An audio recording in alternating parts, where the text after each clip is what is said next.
Now, what's interesting about Bitcoin and the time preference situation is, I mean, you've gone to the Bitcoin conferences. How many grossly unhealthy people do you see at those conferences? Because I can tell you that at other conferences that I go to, like surgical conferences, the average person is much more unhealthy. And these are Wow. surgical conferences.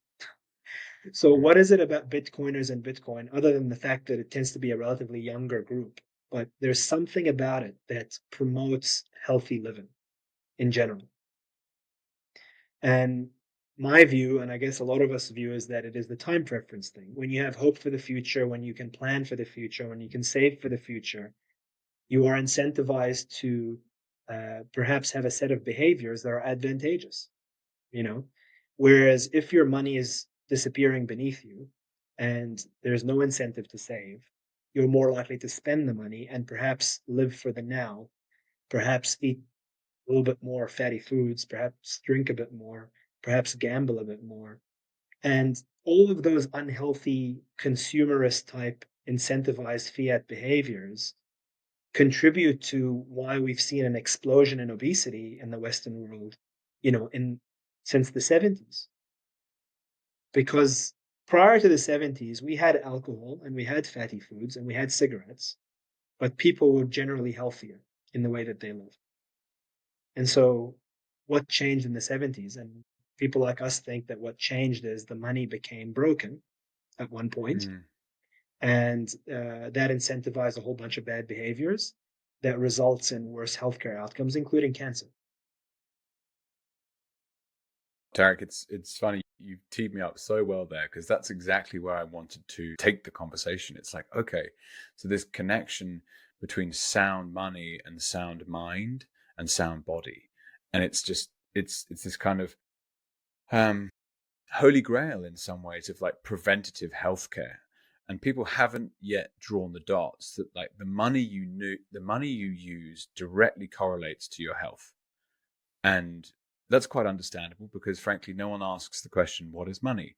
And it's one of the reasons why I've found it one of the most intellectually stimulating things to get involved in, because it's like, hang on, money's everywhere. It touches every part of my life in every trade that I do.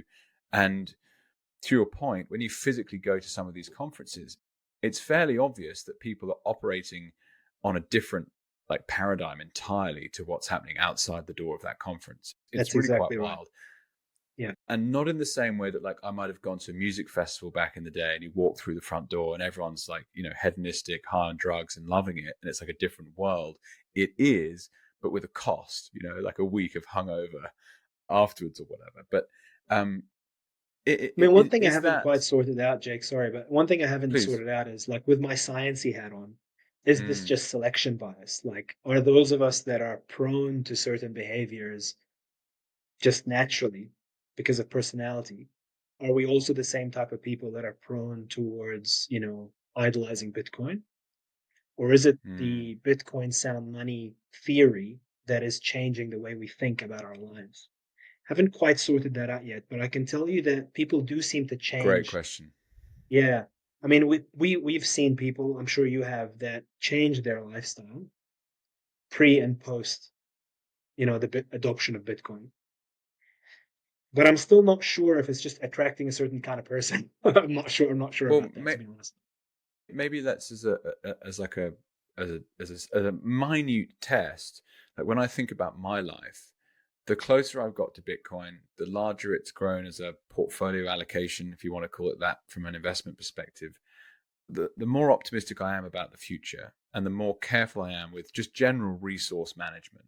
So, Yes. what are you eating? Why are you eating it? How do I spend my time?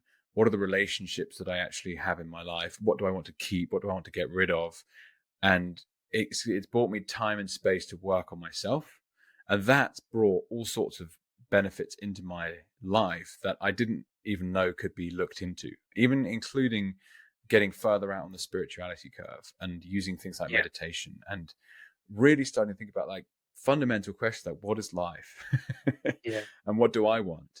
So It's in fascinating you my say very that. minute point of view, it's changed me, but Bitcoin itself doesn't change. I think that's the No. really key bit. Well, So that's the Tarik, point, how isn't about it? yourself? Like if we reflected on the last 2 or so years since we recorded Bitcoin with Jake, Have your day-to-day actions changed? Has your mindset changed?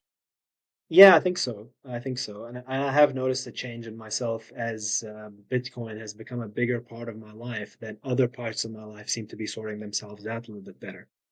Mm, Alternatively, when I look at some of my colleagues who are, buried in fiat debt because their accountant tells them to be, because it's financially advantageous, I can see like this really quite toxic situation where, say, you're a surgeon and you're 50 or 60 and you've borrowed all this money to buy all these houses because your accountant said that's the way you should do it.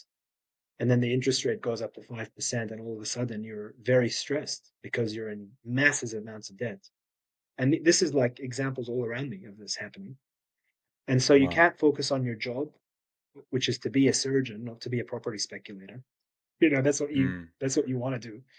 You can't focus on your family. Your family situation is strained because of the amount of debt that you've self-inflicted on yourself based on fiat advice. And you perhaps start drinking more and eating unhealthily. So it's kind of hard to get your life in order when society has forced you, despite having a fairly significant income as a surgeon, to become a slave to your debt, which is wow. extremely common in my circles. Interesting. You will hear of certain, I mean, you, as a patient, you wouldn't hear of it, but as a colleague, you would hear that, I'm making $800,000 a year, but I can't afford to go away this year because I'm in so much debt. You know, Wow. that's a common statement that you hear in surgical meetings and things.